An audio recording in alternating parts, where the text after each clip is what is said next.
it's not just setting your ego aside. It's actually like letting the film kind of find its voice together, because it's not necessarily with big questions like this. It's like, what are we all trying to say? I think that that's more powerful than what any one of us has to say.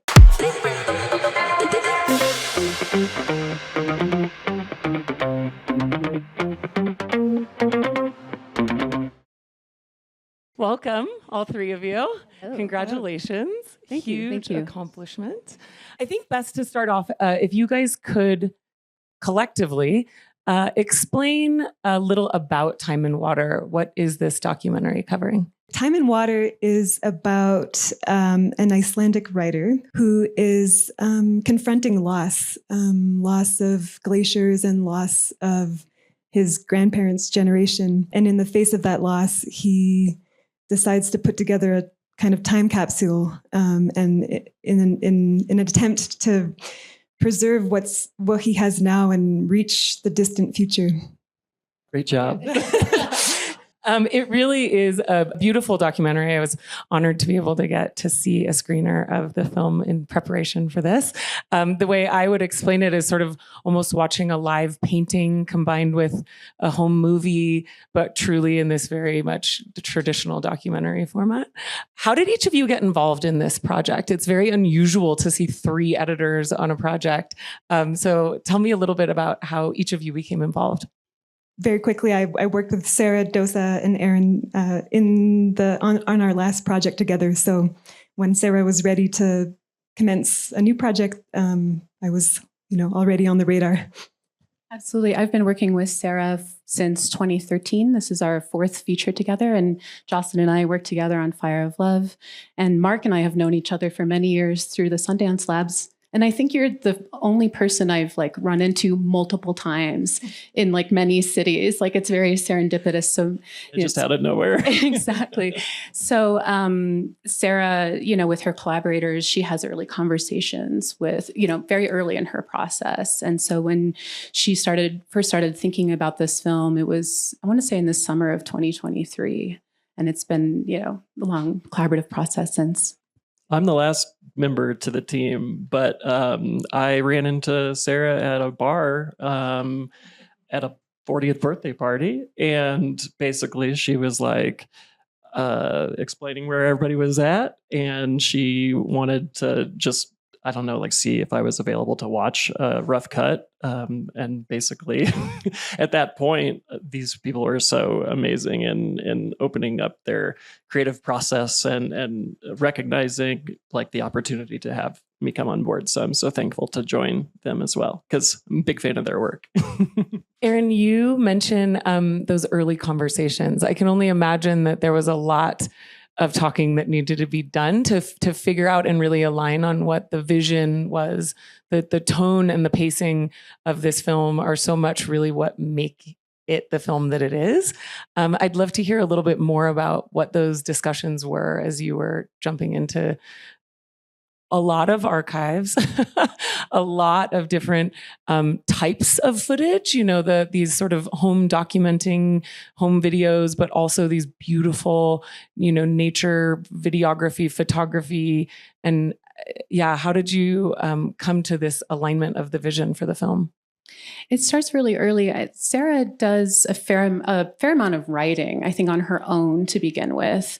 But then something that we've developed over time at the outset of every film, when the edit is about to begin, is that, we'll watch the footage. And I think in this case with Time and Water, I think we were kind of because Andre shot his family for over 20 years. And then we're also contending with his father's archive, and then his grandfather's archive. And then, I don't know. And Sarah was commencing production and was coming to us with remarkable glacier footage. And plus a lot of written material, Andre's writing.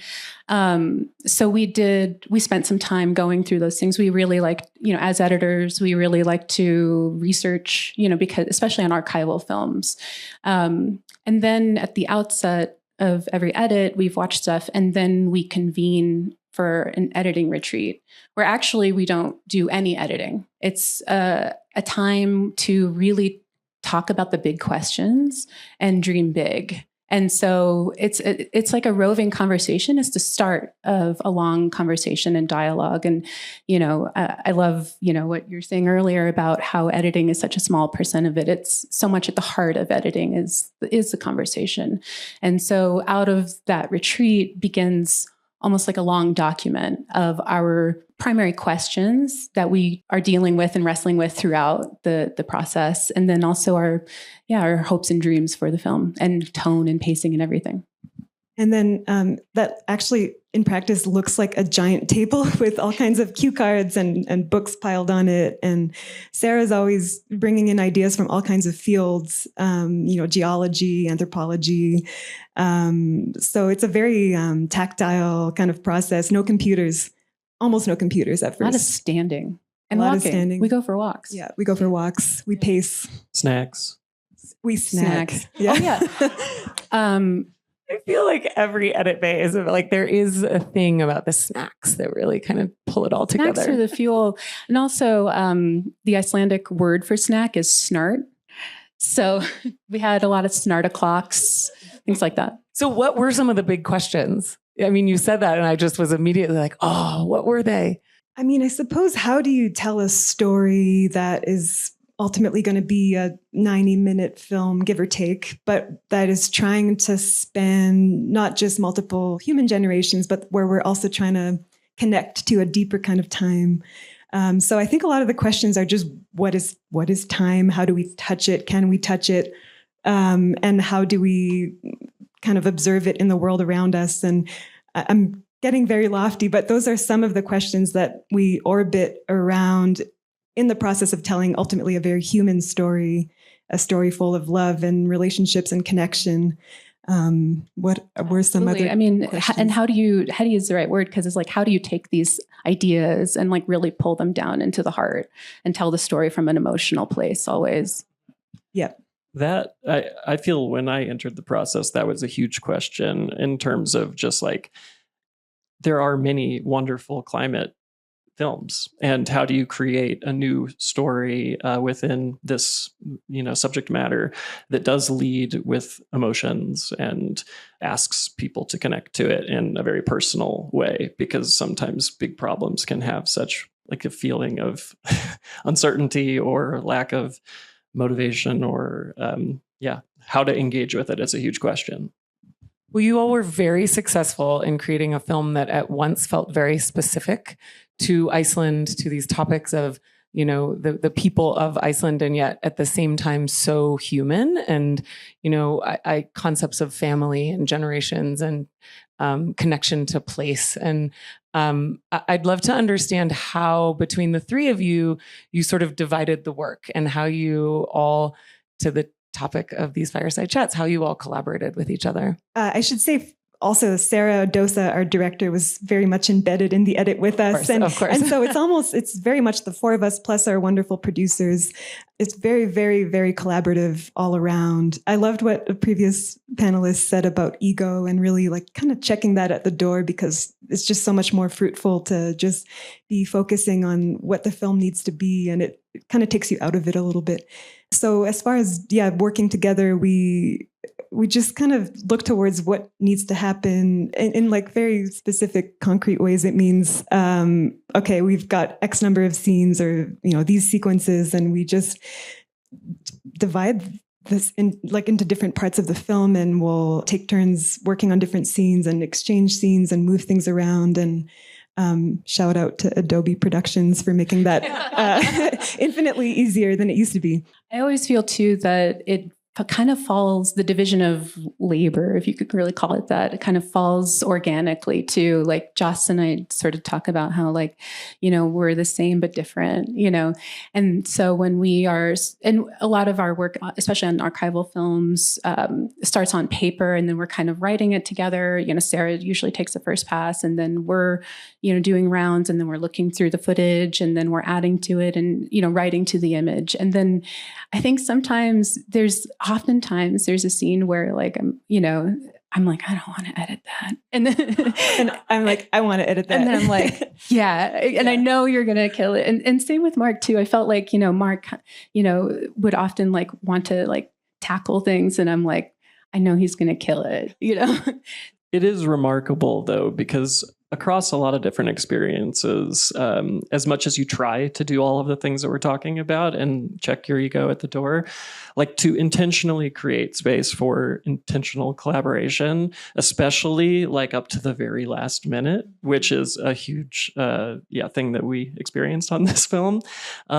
When your team is spread in certain times in the process in Iceland, in New York, in San Francisco, LA, like you have to intentionally do that. And I've always been super impressed about that space that is created. And it usually takes time. It usually takes energy. It usually takes like deep listening. And it's not just setting your ego aside. It's actually like letting the film kind of find its voice together, because it's not necessarily with big questions like this. It's like, what are we all trying to say? I think that that's more powerful than what any one of us has to say. Yeah. And so much credit of that tone setting goes to Sarah Dosa too. She leads with that, where she's not like, this is my way or this is your way. We really talk a lot about the third way, and just how much surprise and serendipity can come out of those unexpected discussions and collaborations. Yeah. So Mark, you bring up the fact that you at times were very dispersed geographically. How did you guys establish your workflow from the outset? Did you know that you would be working remotely throughout the process? And how did you think through how you set up how you were working? We did know we would be working remotely. I'm based in New York. You're based in LA. You're based in the Bay. But it's not a Sarah Dosa movie until you move in with each other. So we knew that it would be a process of like, coming together and going apart for sure. Yes. Yeah. So we did work in person a number of different sessions, usually around critical milestones, like getting to our first rough cut, getting to our first fine cut. And I don't want to call it a pressure cooker, but there is something that happens when you're in person where everything's just percolating more efficiently in some stages of the process. When we weren't in person, we were all remotely at our stations with productions, all in the same project. So it's still like we feel each other in the room even when we're remote. And was the choice to use Premiere a choice, or is that what you generally cut on, or how did you guys establish what you chose to edit with? I think it was a choice, right? Yeah. Yes, we chose we chose Premiere, especially with productions. I think it's really that enabling us to do large, complex projects the way we wouldn't necessarily have been able to do before. The way that you can splinter a production into sub projects. Just the whole thing is far more stable than if we had tried to edit a project of this scale with decades of material in different formats. If we had tried to do that in a single Premiere project, I think it just would have been a little more challenging technically to keep that going. And I think because we had so many different formats, it's, we considered Avid, but I think it's trickier to convert all the different frame rates, all the different, like we had iPhone footage. I've never brought iPhone footage into Avid. I'm sure it's possible, but we just knew we were more familiar with sort of the compatibility of Premiere. I did love the acknowledgement and almost acceptance of the different archival pieces and sort of the degradation of them and the calling out of that texture that archival added to the film.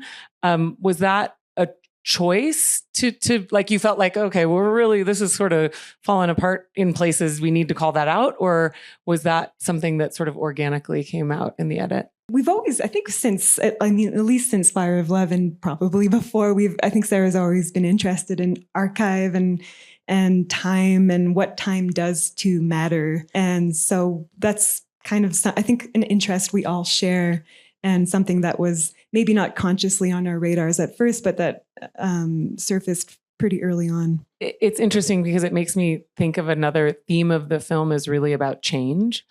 Adapting to change, grappling with change, realizing that things may be changing beyond ever going back. And I'd love to hear just sort of some of the conversations around change that you all had in the development of this film? When I think of change, I also think about our conversations about the future. That was a big conversation because, especially around themes of climate change, and you can have a sense of inevitability or that the future is fixed. But we talked a lot about how the future is not foreclosed and that, it's not foreclosed and thus changeable. You've described it beautifully, because at first, for me, thinking about glaciers and what I was learning in the process of this film and researching the data, it's disconcerting what we know. And yet there's also still a window, and not to sound over optimistic, but I'm not a pessimist. And so I think that like with change, it is still that question of how do we stay realistic while also acknowledging that our actions today, every day, still ripple despite what we know. And as you say that, I can't help but think of a lot of the conversations we're having within the film industry right now as well. The change that's happening and the evolution of how stories are being told, or the evolution of technology. What are you thinking about in terms of the change and the evolution of filmmaking right now? I mean, to play the optimist card right now, it's incredible to be surrounded by people who both love film and celebrate it and congregate together in celebration of it. And I think that it's from a lot of those moments, like in a time when it feels like a lot of those channels are like in isolated areas and happen over digital communication instead of in real life.